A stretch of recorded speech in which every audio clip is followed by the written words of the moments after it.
আমাদের সঙ্গে রয়েছেন স্বামী রামানন্দ তীর্থ। আপনি বারবার বাংলাদেশ গেছেন, দেখেছেন কি ভয়ঙ্কর অবস্থা, হিন্দু বিদ্বেষ কি চরমে। আমার বক্তব্য, হিন্দু বিদ্বেষ চোখে পড়েছে কি আপনার যে দেশটা আসলে নিজের স্বাধীনতার প্রতি বিদ্বেষ দেখাচ্ছে, নিজের ইতিহাসের প্রতি বিদ্বেষ দেখাচ্ছে?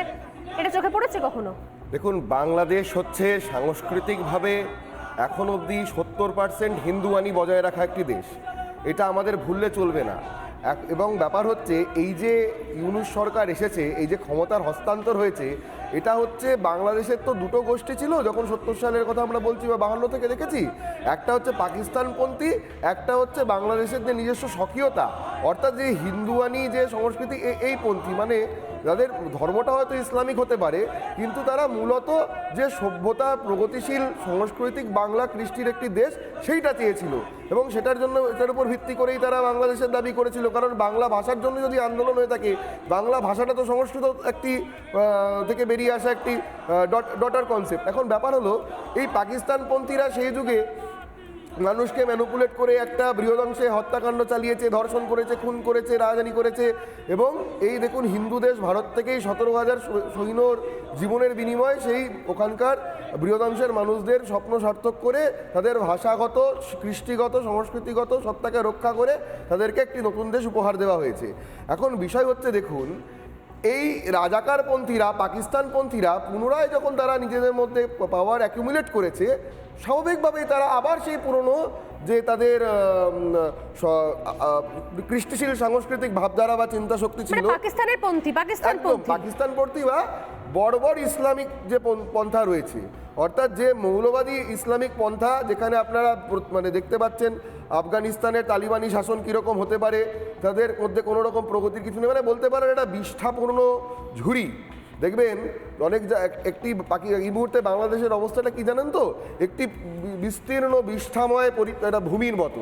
সেইখানে দুটো জায়গা হতে পারে। এক জায়গা হচ্ছে বিষ্ঠাপূর্ণ ভূমি ছেড়ে লোকে পলায়ন করতে পারে, আরেকটা জায়গা কাজ হতে পারে, সেটা হচ্ছে এবার আমাদেরকে হাতে ঝাঁটা এবং সাফাই করার জিনিসপত্র নিয়ে পরিষ্কার করা। আমি জানি না বিমল, যে আগামীকাল আমরা কি ছবি দেখবো? আজকে থেকে লাস্ট দুদিন ধরে এই ধরনের একাধিক ঘটনা শুনছি, দেখছি।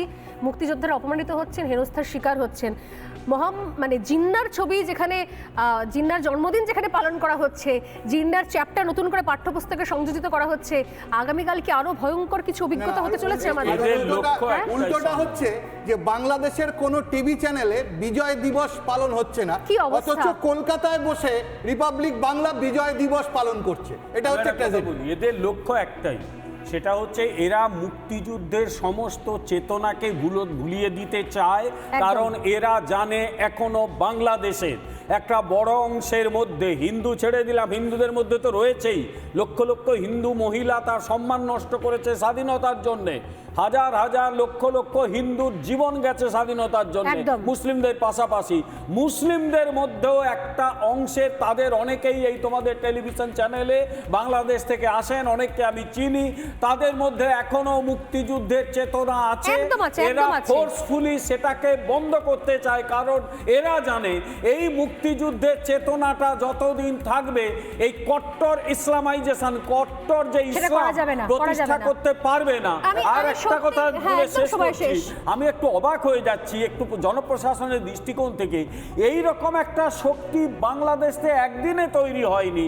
শেখ হাসিনা কি করছিলেন ওখানে, কি প্রশাসন চালাচ্ছিলেন, বুঝতে পারেননি যে এইরকম শক্তিগুলো তৈরি হলো। আমরা যেন এটা ভুলে না যাই, ধীরে ধীরে আমরা বাংলাদেশের কথা চর্চা করতে করতে ভুলে না যাই, আমাদের এখানেও কিন্তু যে এই আস্তে আস্তে বাংলাদেশাইজেশন যে হচ্ছে, এবং বিগত দিন আমাদের মহানাগরিকের কথা নিজে সুন্দরভাবে তুলে ধরেছেন।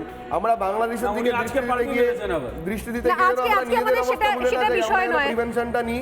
আমি নিঃসন্দেহে এই নিয়ে পরে একদিন আলোচনা করব, কিন্তু আমার সত্যি ভাবনার জায়গা রয়েছে, চিন্তার জায়গা রয়েছে। রাত পোহালেই 16ই ডিসেম্বর, নিঃসন্দেহে আমাদের রিপাবলিক বাংলায় অনেক মুক্তিযোদ্ধার পরিবার, অনেকে তারা গোপনে ভিডিও পাঠিয়েছেন, অনেকে এসছেন, কারণ আমাদের এইটুকু দায়বদ্ধতা রয়েছে, যেহেতু বাংলাদেশের মিডিয়া কিছুই দেখাবে না।